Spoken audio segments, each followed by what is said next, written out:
Bom dia, garotada do sexto ano Escola Mestre Jesus. Aqui é o professor Newton e nós vamos dar continuidade ao nosso conteúdo. Nós estamos no capítulo 11, conversando aí, aprendendo um pouco mais sobre os árabes. Hoje nós vamos falar sobre a religiosidade dos árabes, certo? Como a gente viu na última aula, os povos que habitavam a Península Arábica eram muito diversos. E essa diversidade vai ser representada na sua religiosidade também. Então você tem a religiosidade dos árabes aí sendo bastante diversificada.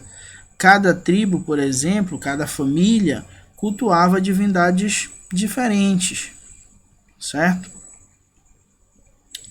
Essas divindades, todas, elas estavam representadas na Kaaba, que para eles era o mais importante santuário árabe.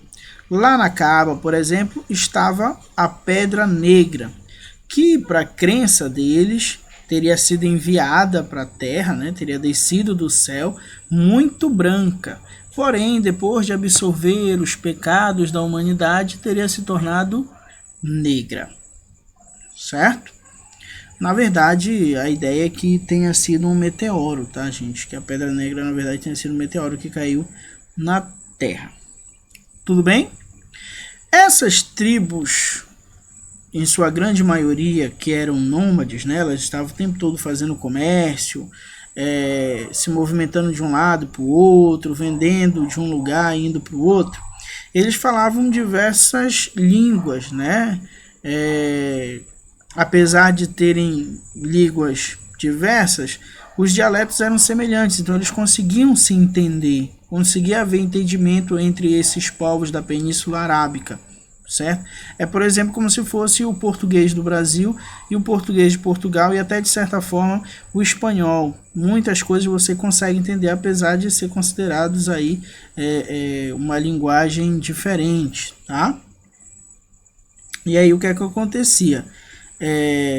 Muitas vezes esses povos faziam peregrinações até Meca para cultuar os seus deuses, certo?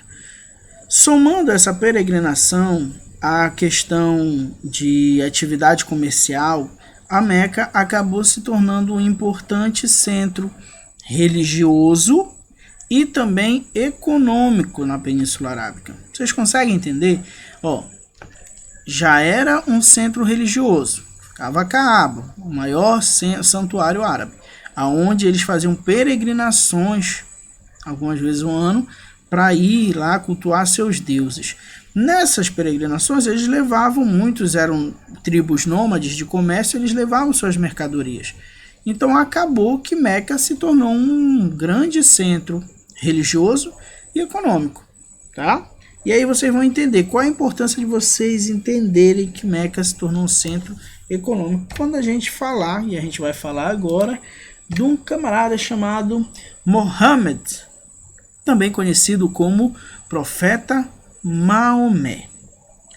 Gente, o Profeta Maomé, ele foi criado pelo tio, tá? Depois o pai dele morreu, depois quando ele tinha mais ou menos aí uns 5 anos, a mãe dele também morreu e ele acabou sendo criado pelo tio dele. O tio dele tinha uma caravana, no caso o tio dele tinha uma caravana que transportava produtos, o tio dele era comerciante, certo? Com o passar do tempo, ele acabou se tornando o homem de confiança do seu tio. Depois que cresceu, começou a trabalhar também, e aí começou depois a dominar parte da caravana, a ter parte da caravana. Então o Maomé se transformou também num homem de comércio. E como homem de comércio, líder de uma caravana, ele precisava estar em contato com outros povos, levar a mercadoria para um lado, levar a mercadoria para o outro. E nesse contato com outros povos, acabou tendo o que a gente chama de intercâmbio cultural, que a gente vem conversando desde muito tempo. Toda vez que a gente vê que um povo ele comercializa com outro, não significa que eles estão apenas trocando mercadoria, gente. Eles também estão trocando conhecimento, técnicas, habilidades, religiosidade muitas vezes. Então, o Maomé, nessas suas viagens comerciais, ele acaba tendo contato com religiões monoteístas. Como exemplo de religiões monoteístas que ele teve contato, a gente tem o cristianismo e o judaísmo, certo? Lembrando que a religião dos árabes ela era politeísta, eles acreditavam em diversas divindades. Porém, Maomé tem contato com religiões monoteístas, que era o caso do cristianismo e do judaísmo, certo? Daí, Maomé, segundo a história, né, ele teve uma visão onde apareceu para ele um anjo chamado Gabriel. E aí começa alguns pontos de relação, né, da história do Maomé com a religião aí cristã e judaica, né? O anjo Gabriel é muito conhecido na religiosidade cristã e judaica, né? Essa cor não dá para aparecer, né? Foi o anjo Gabriel. Ao anjo Gabriel foram dadas muitas missões nessa religião. E aí o Maomé recebe justamente a visita do anjo Gabriel. E o anjo diz para ele que existe um único Deus. E esse Deus, o nome dele é Alá. E que existe um único profeta também que deve levar a mensagem de Alá para toda a Arábia e unificar a Arábia, que é o que a gente vai conversar daqui a pouco. E esse profeta era ele mesmo, Maomé. Então esse camarada agora tinha a missão de levar a mensagem de Alá para os outros árabes, aqueles que acreditavam em vários e diversos outros deuses. Então não seria uma tarefa muito simples, não seria uma tarefa muito fácil, certo? Porém, gente, Maomé, né, começa a sua peregrinação, os seus ensinamentos, suas pregações religiosas, e aí ele consegue, de fato, unir os povos. No caso aí, primeiro ele consegue converter alguns comerciantes conhecidos dele, depois os familiares dele passam a seguir também, até que ele se transforma em uma grande força política, porque ele tem influência. E segundo a crença, todos deviam ser submissos a Alá, certo? Como a religiosidade, aí vem o que a gente começou lá na frente. Lembra que a Meca se tornou um grande centro religioso e econômico, mas era um centro religioso por causa que eles acreditavam em vários deuses que estavam na Kaaba e por isso peregrinavam até lá. Então o que acontece?